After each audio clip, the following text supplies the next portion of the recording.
While hosting a family dinner, my husband's father took my plate and said, "You eat after the men." Stunned, I reached for it, but my husband just shook his head. "It's tradition," he murmured.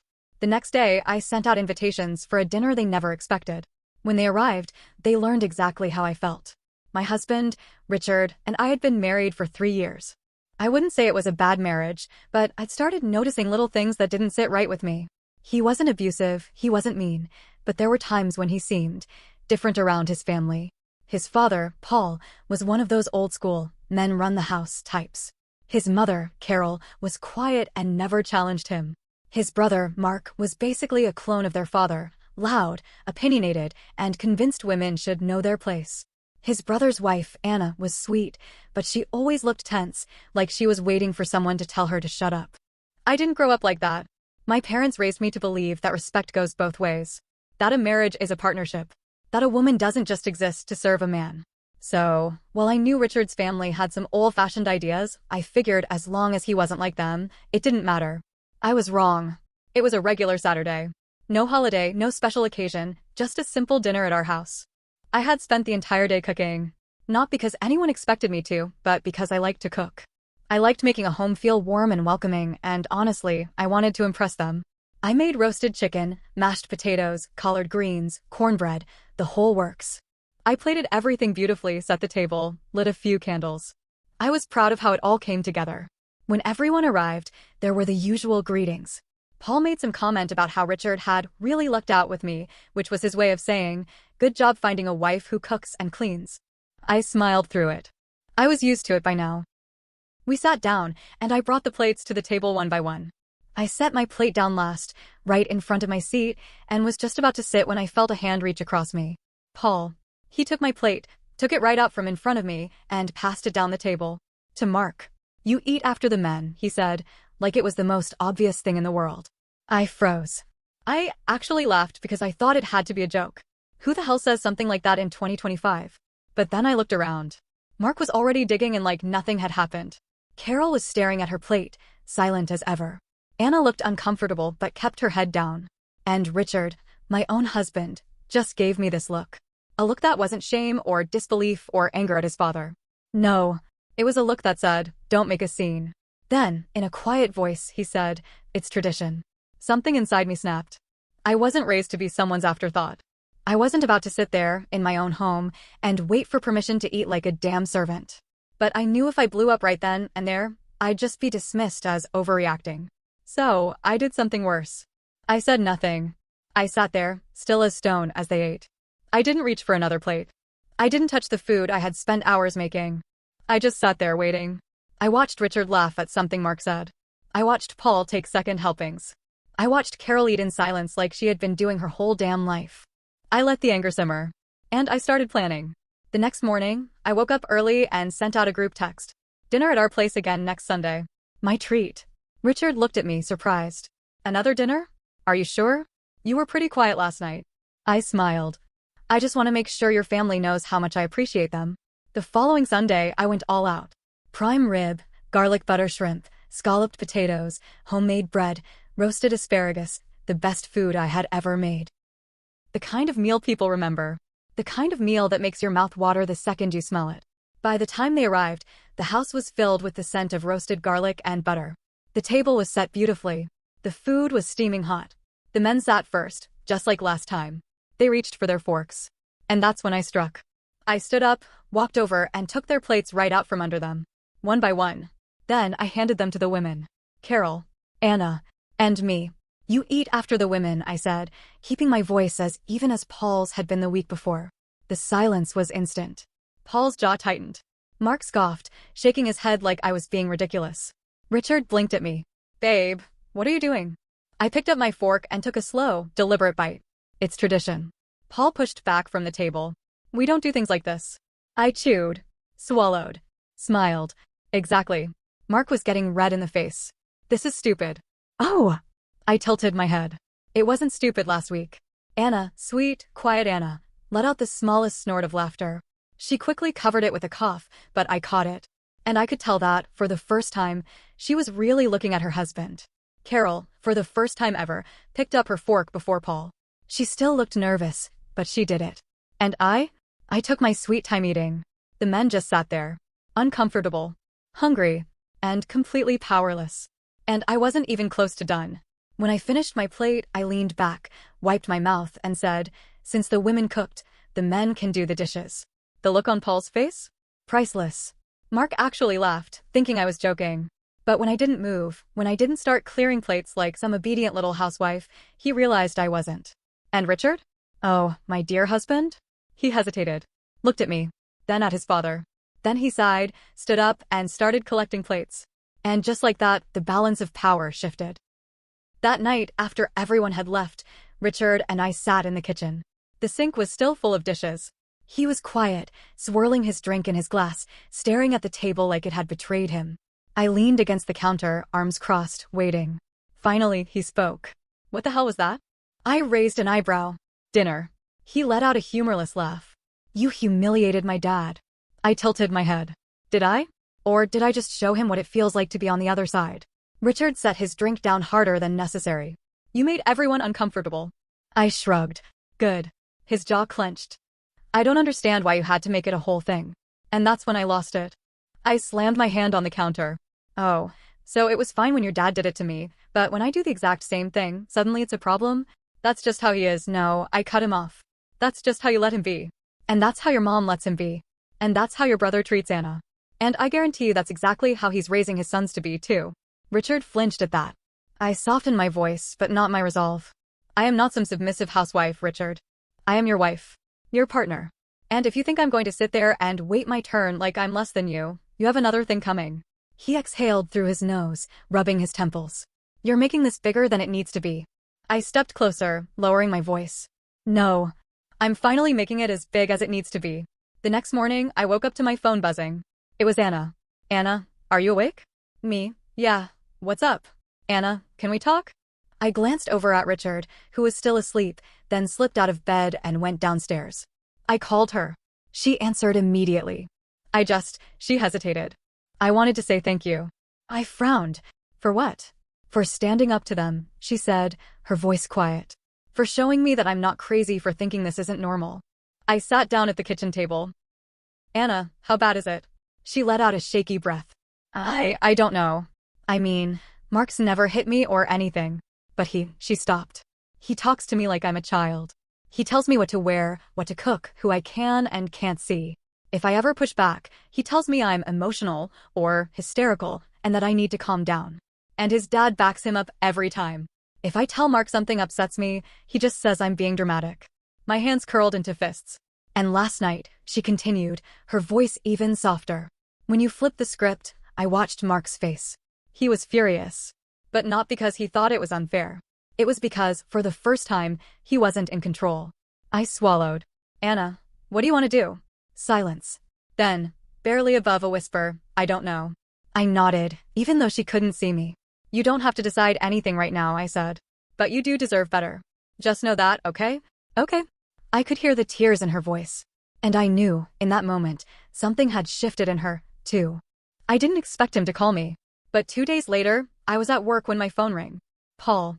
I stared at the screen for a long moment before answering. "Hello?" Silence. Then, a slow inhale. "You think you're clever, don't you?" I leaned back in my chair, pressing my fingers against my temple. "Paul, if this is about the dinner, this is about my son." I frowned. "Excuse me? You embarrassed him in front of his family. You put ideas in his wife's head. You've been poisoning him against us since the day you married him." I almost laughed. "Poisoning him? By expecting to be treated like a person." "Don't play dumb," Paul spat.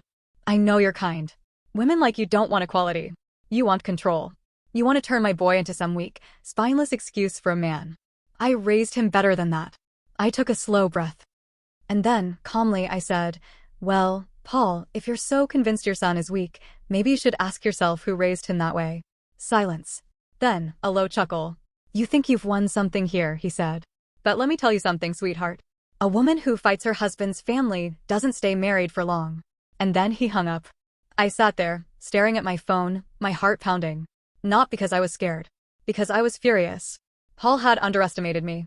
He thought I was just some defiant little girl who needed to be put in her place. But what he didn't realize was that I wasn't just fighting for myself anymore. I was fighting for Anna. For Carol. For every woman in that family who had ever been forced to wait their turn. And Paul? Oh, he had no idea what was coming next. Paul's words echoed in my mind for the rest of the day. A woman who fights her husband's family doesn't stay married for long. It wasn't a threat. It was a promise. And I knew exactly what he was trying to do. He wanted me gone. He wanted Richard to come crawling back to him, apologizing for letting his wife get out of control. He wanted his son to be just like him, loud, proud, and in charge. But here's the thing, I wasn't going anywhere. Over the next week, I noticed a shift in Richard. At first, he was quiet, walking on eggshells around me. He didn't want another fight. He didn't want to talk about the dinner, his father, or anything that had happened. But then, little things started happening. He would leave the room whenever I was on the phone with Anna. He started defending his dad more. He just comes from a different time, he muttered one night as we were getting ready for bed. You can't change people like him overnight. I stared at him. And you think he should stay that way? Richard sighed. I think you could have handled it differently. I scoffed. Like how? By smiling and nodding while he treats me like an unpaid maid? You don't get it, he snapped, his voice suddenly sharp. That's just how things work in my family. I stared at him, something ugly twisting in my gut. Is it? I asked, my voice cold. Because I don't remember agreeing to be part of a family where I'm treated like a second-class citizen. Richard groaned, rubbing his temples. God, you always do this. You always have to turn everything into a fight. I laughed, actually laughed. Me? I turned things into a fight? I turned off the bedside lamp and lay down, my back to him. And for the first time since we got married, I wondered if I had misjudged the man lying next to me. 2 days later, Anna called again. Only this time, she wasn't crying. She was furious. I can't do it anymore, she whispered. I can't keep living like this. I sat up straight. Anna, what happened? He found the pamphlets, she said, her voice shaking. What pamphlets? She exhaled. I went to see a lawyer. Just to ask questions, just to see what my options were. But Mark, he must have gone through my purse. He found them last night. Oh, shit. What did he do? I asked, my heart pounding. He freaked out, she said. Started yelling about how I was humiliating him, how I was trying to ruin our family. He grabbed my phone, told me I wasn't leaving him. Ever. My stomach dropped. Did he? I hesitated. Did he hurt you? Silence. Then, in the softest voice, she said, not yet. That was all I needed to hear. I didn't hesitate. Anna, listen to me. You need to leave. Now. I know, she whispered. But I don't know where to go. You come here, I said immediately. Pack a bag, take your car, and get out before he comes home. She hesitated. But what if I don't care? I cut her off. You are not staying in that house one more night. She took a shaky breath. Okay. I hung up and immediately started getting things ready. I pulled out blankets, set up the guest room, and made sure she'd have everything she needed. But right as I was about to call her back to check in, Richard walked in. Hey, he said, dropping his keys on the counter. Who was that? I hesitated. I had never lied to my husband before. But this? This wasn't his business. Just Anna, I said, keeping my voice casual. Richard narrowed his eyes. What's going on with her? I shrugged. Just girl talk. He stared at me for a long moment before nodding. And I felt my stomach churn because I knew. Something had shifted between us. And I had no idea if we'd ever come back from it. Anna showed up 3 hours later. Her hands were shaking as she pulled her suitcase through the door. Her eyes were red from crying. I pulled her into a hug. You're safe now, I whispered. She nodded against my shoulder. I don't know what I'm going to do. We'll figure it out, I promised. I helped her settle in, making sure she had everything she needed. She didn't eat much that night, just picked at her food, staring at nothing. But then, right as we were about to go to bed, her phone rang. She looked at the screen. Mark. I snatched the phone from her hand and silenced it. A second later, Richard's phone rang from the bedroom. We froze. Then, voices. From outside. Anna turned pale. No. No. I peeked through the blinds. Mark was standing in our driveway. And he wasn't alone. Paul was with him. I felt ice crawl up my spine. They knew. And they weren't leaving without a fight. Mark and Paul stood in my driveway, silhouetted by the porch light. Anna was shaking beside me, gripping the fabric of her shirt like it was the only thing keeping her grounded. Her phone buzzed again. Another call from Mark. Then a text. Mark, come out. Now. I took a deep breath and turned to her. You don't have to do this. You don't owe them anything. She swallowed hard. If I don't go out there, he'll just keep coming. That's when Richard stepped into the room, still holding his ringing phone. He took one look at Anna, then at me. His face twisted with realization. You knew, he said, voice low. I didn't answer. He scoffed, shaking his head. Jesus Christ. You went behind my back. You didn't even tell me. I clenched my jaw. Because I knew you'd try to stop me. Richard's nostrils flared. Mark is my brother. You don't think I should have had a say in this? Your brother is scaring his wife so badly that she had to run in the middle of the night, I snapped. Do you really think I give a damn about how that makes you feel? He didn't respond. Because we both knew the answer. Another knock. Harder this time. Anna, Mark's voice came through the door, his tone eerily calm. Come outside, babe. Let's talk. Anna shrank back, shaking her head. Paul was next. You're embarrassing yourself, girl. And you're embarrassing our family. You don't just walk out of a marriage. I felt a new wave of rage rise up. I turned to Richard. Are you going to let them do this? Right here? In our house? Richard looked torn. Then, without a word, he went to the door. I stiffened. Richard, he opened it. Mark and Paul stepped inside like they owned the place. Anna flinched as Mark walked toward her. You're being crazy, he said, his voice almost soft. Come home. Let's talk like adults. But I saw the way his fingers twitched to his sides. The way his eyes darted to Paul for approval. He wasn't here to talk. He was here to win. Anna shook her head. No, Mark's face hardened. No. Her voice wavered, but she didn't back down. I'm not coming back with you. Mark exhaled through his nose, like he was trying to keep himself in check. Then he turned to Richard. Tell her she's being ridiculous. Richard didn't say anything. Paul took over. He turned his glare on me. You did this. I crossed my arms. Damn right I did. His eyes darkened. You are ruining this family. I let out a cold laugh. No, Paul. I'm just exposing what's already broken. He stepped closer, his presence towering, meant to intimidate. But I didn't move. You have no idea what you've started, he said, voice low. And that's when I snapped. I looked him dead in the eye. I started nothing. You did. The day you taught your sons that their wives were beneath them. The day you told your daughter-in-law that she had no right to leave. The day you raised your son to think control was the same as love. Paul's jaw clenched. His fists balled. And then, Anna spoke. I'm filing for divorce. The words dropped like a bomb. Mark turned to her, stunned. You don't mean that. Her lips trembled, but her voice was steady. I do. Paul stepped forward, voice dangerously low. No woman in this family gets divorced. Anna lifted her chin. Then I guess I'm not part of this family anymore. And just like that, the power shifted. Paul couldn't believe it. His control, his legacy, was slipping through his fingers. Mark looked like he had been punched in the gut. And Richard? Richard looked like he was realizing, for the first time, that maybe, just maybe, his father wasn't the man he thought he was. Then Paul did something that shocked everyone. He turned to Richard and said, Get in the car. Richard blinked. What? Paul's face was red with fury. I will not let this woman poison you. We are leaving. My stomach turned to ice. Paul wasn't just trying to control Anna. He was trying to take Richard with him. And Richard. Richard hesitated. For one terrifying moment, I saw it. The pull. The years of conditioning. The need to be a good son. And I thought, oh God. He's going to go. But then I'm not leaving. Paul's face froze. Mark looked just as shocked as I felt. Richard squared his shoulders. You heard me, Dad. I'm not going. Paul's eyes burned into him. Don't be stupid, boy. You walk away from us and you're done. No coming back. Richard took a slow breath. Then, he looked at me. And he said, I'm staying with my wife. Paul stormed out. Mark was too stunned to say anything. He just gave Anna one last look. One full of anger, betrayal, before following his father. The door slammed behind them.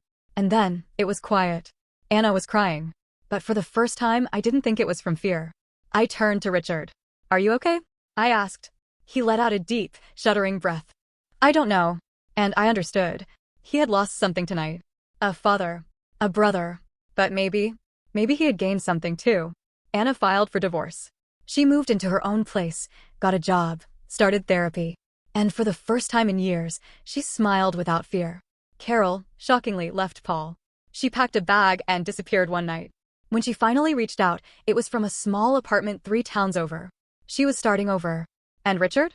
Richard struggled. There were nights where he almost called his dad, where the weight of undoing years of conditioning nearly crushed him. But he chose me. He chose us. One night, months later, he sat beside me and whispered, I see it now. I didn't ask what he meant. Because I already knew. And in that moment, I realized, this wasn't just my victory. It was ours. And we were finally free.